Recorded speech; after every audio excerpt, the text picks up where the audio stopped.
Hey guys, welcome back to my channel. ഇപ്പോൾ നമ്മുടെ ലക്ഷ്യയുടെ ഇന്നത്തെ ഓണോത്സവമാണ്. അപ്പോൾ നമ്മൾ നേരെ ഓണോത്സവത്തിലേക്ക് സ്റ്റേജിലോട്ട് പോവുകയാണ്. അപ്പോൾ ഞങ്ങൾ കോർ കമ്മിറ്റിയിലായതുകൊണ്ട് ഞാനും ജിയോയും നേരെ ട്രേഡ് സെൻറ്ററിൽ എത്തിയിട്ടുണ്ട്. അപ്പോൾ നമ്മുടെ പരിപാടിയൊക്കെ ഇവിടെയാണ് നടത്തുന്നത്. ഞങ്ങൾ അവിടെ എത്തിയിട്ടുണ്ട്. പൂക്കളൊക്കെ സെറ്റായി, സ്റ്റേജൊക്കെ ഓൾറെഡി സെറ്റാണ്.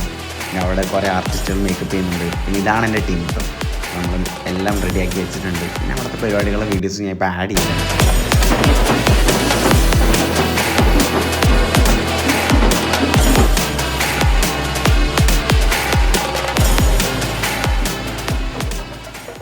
അങ്ങനെ പരിപാടിയൊക്കെ കണ്ടതിന് ശേഷം ഞാൻ നേരെ ബാക്ക് സ്റ്റേജിൽ പോയി എൻ്റെ ടീമിനെ ഞാൻ കണ്ടു. പിന്നെ അവർക്ക് വേണ്ടി ഇൻസ്ട്രക്ഷൻസ് ഒക്കെ കൊടുത്തിട്ട് ഞാൻ നേരെ ഫ്രണ്ടിലോട്ട് പോയി പെർഫോമൻസിന് വേണ്ടിയിട്ട്. പിന്നെ അവരുടെ പെർഫോമൻസ് ഒക്കെ അടിപൊളിയായിരുന്നു. നിങ്ങൾക്ക് വിഷ്വൽ കാണുമ്പോൾ തന്നെ മനസ്സിലാവും. പിന്നെ അതിൻ്റെ ഇടയിൽ ചെറിയൊരു ക്യാമിയോ പെർഫോമൻസും കൂടെ ഞാൻ ചെയ്തിട്ടുണ്ടായിരുന്നു കേട്ടോ. അത് ഞാൻ ഈ വീഡിയോയിൽ ആഡ് ചെയ്യാം. അതിൻ്റെ ഇടയിൽ പരിപാടി ഗംഭീരമാക്കിയത് ബാച്ചസിൻ്റെ എൻട്രി ആയിരുന്നു. നിങ്ങളിത് കാണുമ്പോൾ തന്നെ നിങ്ങൾക്ക് മനസ്സിലായിട്ടുണ്ട് എത്ര ഗംഭീരമായിട്ടാണ് ബാച്ചസിൻ്റെ എൻട്രി സെറ്റ് ചെയ്തിരുന്നത്. പിന്നെ ക്യാമിയോ പെർഫോമൻസ് എന്ന് പറഞ്ഞാൽ ഈ പെർഫോമൻസ് ആണ് കേട്ടോ. പിന്നെ അതിൻ്റെ ഇടയിൽ എല്ലാവരും നല്ല രീതിക്ക് വൈബാക്കുന്നുണ്ട്. ഇതൊക്കെ എൻ്റെ ഫ്രണ്ട്സാണ്. നല്ല രീതിക്ക് അവർ അടിച്ചു പൊളിക്കുന്നുണ്ട്.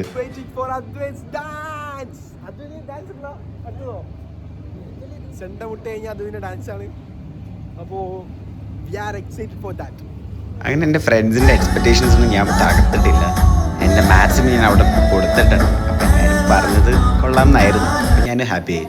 പിന്നെ എൻ്റെ ബാച്ചിൽ ഗേൾസിൻ്റെ പെർഫോമൻസും കൂടി ആയിരുന്നു കേട്ടോ. ഇത് ഏറ്റവും സന്തോഷമായ ഒരു മൊമെൻ്റ് എന്ന് പറയുന്നത് ഇതാണ്.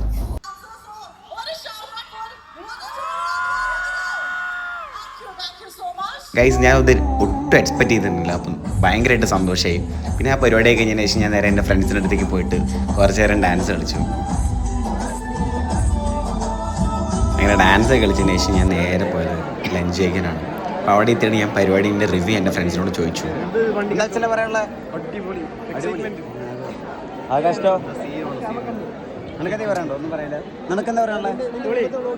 ഇതായിരുന്നു അവരുടെ റിവ്യൂസ് കേട്ടോ. അത് കഴിഞ്ഞ ശേഷം നമ്മൾ നേരെ സദ്യ കഴിക്കാൻ പോയി. സദ്യ കഴിഞ്ഞ ശേഷം നമ്മൾ നേരെ പോയത് ഫോട്ടോസ് എടുക്കാനാണ്.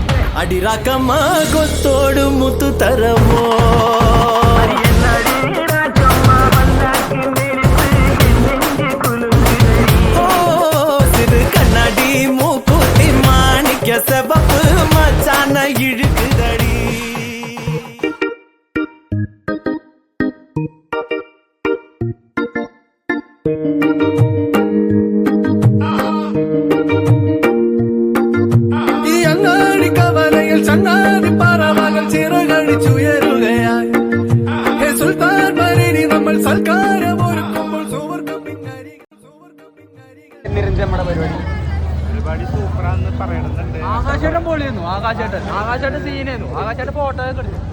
അതെ, എല്ലാം നമ്മളെ ഡീറ്റെയിൽ ആയിട്ട്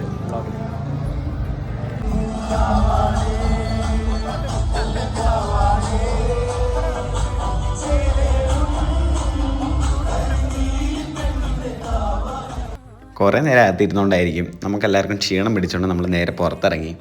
നമ്മൾ ഐസ്ക്രീം കടയിൽ കയറി എല്ലാവരും കൂടെ അങ്ങ് ഐസ്ക്രീം ഓർഡർ ചെയ്തു. ഏകദേശം ഒരു 7-8 ഐസ്ക്രീം നമ്മൾ എന്തായാലും ഓർഡർ ചെയ്തിട്ടുണ്ട്. ഐസ്ക്രീം കിട്ടിയതിൻ്റെ സന്തോഷമാണ് നിങ്ങളിപ്പോൾ ഈ കാണുന്നത് കേട്ടോ. അങ്ങനെ ഐസ്ക്രീം ഞാനും കഴിച്ചു. അതിന് ശേഷം ഞാനും അഫ്സലും, ഈ കാണുന്നതാണ് അഫ്സലും, നമ്മൾ രണ്ടുപേരും ചുമ്മാ ഇങ്ങനെ റൗണ്ട് അടിച്ചുകൊണ്ടിരിക്കുകയായിരുന്നു. അതിനുശേഷം നമ്മൾ ലാസ്റ്റ് റൗണ്ട് ഓഫ് പെർഫോമൻസ് ആണ്. ഇപ്പോൾ DJ മുമ്പുള്ള അവസാനത്തെ ഡാൻസ് ആയതുകൊണ്ട് നമ്മളെല്ലാവരും കൂടെ ചേർന്ന് ഡാൻസ് കളിക്കുകയായിരുന്നു. ഗൈസ്, ട്രസ്റ്റ് മീ, എൻ്റെ ലൈഫിൽ ഈ അടുത്ത് ഇത്രയും ഞാൻ എൻജോയ് ചെയ്ത ഡേ വരുന്നുണ്ടാവില്ല. അങ്ങനെ എല്ലാവരും എൻജോയ് ചെയ്തുകൊണ്ടിരിക്കുന്ന സമയത്ത് തന്നെ ഓൾമോസ്റ്റ് ആ ഡാൻസ് പെർഫോമൻസ് കഴിയാനായി. പിന്നെ അവസാനമായിട്ട് MC സ്റ്റേജിലേക്ക് എല്ലാവരെയും വിളിച്ച് നിങ്ങൾക്ക് വേണമെങ്കിൽ പെർഫോം ചെയ്യാമെന്ന് പറഞ്ഞു. അങ്ങനെ പെർഫോം ചെയ്യുന്ന സമയത്ത് ഞാൻ ജിയോയും കൂടെ എന്താ അവിടെ നടക്കുന്നത് ഇങ്ങനെ ആലോചിച്ചുകൊണ്ടിരിക്കുകയായിരുന്നു. പിന്നെ ഏറ്റവും ലാസ്റ്റ് നമ്മൾ പറഞ്ഞാൽ DJ എത്തിയിട്ടുണ്ട്. 18 മ്യൂസിക് എന്ന് പറഞ്ഞാൽ അവരാണ് DJ സെറ്റ് ചെയ്തത്. അടിപൊളിയായിരുന്നു ഗൈസ്, സെറ്റ് DJ ആയിരുന്നു. പിന്നെ ഫോം പാർട്ടിയൊക്കെ ഉണ്ടായിരുന്നു. ഞങ്ങൾക്ക് ജലദോഷമൊക്കെ ആയതുകൊണ്ട് ഫോം പാർട്ടിക്കൊന്നും ഞങ്ങൾ നിന്നില്ല. വീഡിയോസ് എടുത്ത് നമ്മൾ മാറിയിരുന്നു. അപ്പോൾ ഇന്നത്തേക്ക് ഇത്രേ ഉള്ളൂ ഗൈസ്. അങ്ങനെ നമ്മൾ ഓണം സ്പെഷ്യൽ വീഡിയോ ഇവിടെ അവസാനിക്കുകയാണ്. അപ്പോൾ ഇനി അടുത്ത വ്ളോഗിൽ കാണാം. Bye bye.